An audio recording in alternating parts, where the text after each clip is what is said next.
সাম্প্রতিক সংঘাত ঘিরে এমন কিছু ঘটনা সামনে এসেছে যা আন্তর্জাতিক সামরিক বিশ্লেষকদের মধ্যে ব্যাপক বিতর্কের জন্ম দিয়েছে। দীর্ঘদিন ধরে মধ্যপ্রাচ্যে মার্কিন সামরিক উপস্থিতির অন্যতম গুরুত্বপূর্ণ কেন্দ্র হিসেবে পরিচিত ছিল কাতারের আল উদেইদ বিমান ঘাঁটি। এই ঘাঁটি থেকে বিভিন্ন আঞ্চলিক বিমান অভিযান সমন্বয় করা হতো এবং এটিকে অনেকেই যুক্তরাষ্ট্রের আকাশযুদ্ধ পরিচালনার অন্যতম প্রধান কেন্দ্র হিসেবে বিবেচনা করতেন।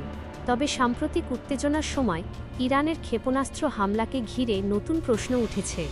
বিভিন্ন সূত্রে দাবি করা হয়েছে, হামলার ফলে ঘাঁটির কিছু গুরুত্বপূর্ণ অবকাঠামো ক্ষতিগ্রস্ত হয়েছে এবং এর প্রভাব সামরিক কার্যক্রমেও পড়েছে। যদিও এ বিষয়ে বিভিন্ন পক্ষের বক্তব্যে পার্থক্য রয়েছে, তবুও একটি বিষয় স্পষ্ট, আধুনিক যুদ্ধের চরিত্র দ্রুত বদলে যাচ্ছে। একসময় যুদ্ধের ফল নির্ধারণে যুদ্ধবিমান ও বিমানবাহী রণতরীকেই সবচেয়ে বড় শক্তি হিসেবে দেখা হতো, কিন্তু বর্তমান বাস্তবতা ভিন্ন চিত্র দেখাচ্ছে। এখন দূরপাল্লার ক্ষেপণাস্ত্র, ড্রোন প্রযুক্তি, সাইবার সক্ষমতা এবং কমান্ড সেন্টারের নিরাপত্তা অনেক বেশি গুরুত্বপূর্ণ হয়ে উঠেছে। বিশ্লেষকদের মতে, ইরান দীর্ঘদিন ধরেই ক্ষেপণাস্ত্র কর্মসূচিতে ব্যাপক বিনিয়োগ করেছে। তাদের লক্ষ্য ছিল এমন একটি প্রতিরোধ ব্যবস্থা গড়ে তোলা যা সম্ভাব্য প্রতিপক্ষকে সরাসরি আঘাত হানার আগে বহুবার ভাবতে বাধ্য করবে। সাম্প্রতিক ঘটনাগুলো সেই কৌশলের কার্যকারিতা নিয়ে নতুন আলোচনা তৈরি করেছে।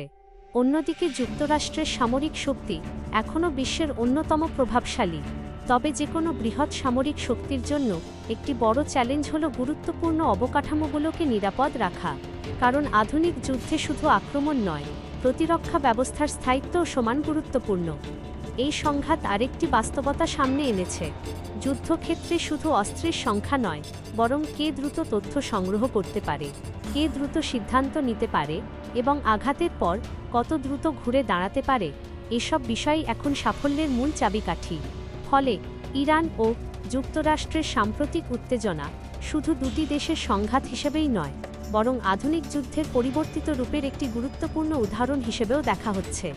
ভবিষ্যতে সামরিক কৌশল, প্রতিরক্ষা অবকাঠামো এবং আঞ্চলিক নিরাপত্তা নিয়ে যে নতুন হিসাব নিকাশ শুরু হবে, তার প্রভাব পুরো মধ্যপ্রাচ্য জুড়েই অনুভূত হতে পারে।